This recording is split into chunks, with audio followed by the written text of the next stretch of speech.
Ninakaw ng 5 lalaki ang kable ng mga bagong installed na CCTV cameras ng MMDA sa EDSA Guadalupe Footbridge sa Makati City. Ayon kay MMDA Chairman Romando Artes, ito ay ang mga kamera na ginagamit sa No Contact Apprehension Policy o NCAP. Nagkipag-ugnayan na ang MMDA sa pulisya para madakip ng ang mga nasa likod ng pagnanakaw na sapul naman sa isang CCTV footage. Pero hindi ito gaanong maaninag dahil malabo ang video.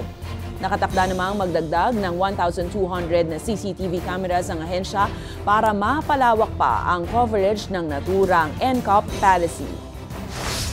Tumambay-tambay muna mga 5, parang mga bata. Kabataan yung kumuha, mukhang ibebenta yung kable rather than yung galit sa NCAP. Lalagyan na namin siya ng harang to protect the cameras. Kasi yun yung mahal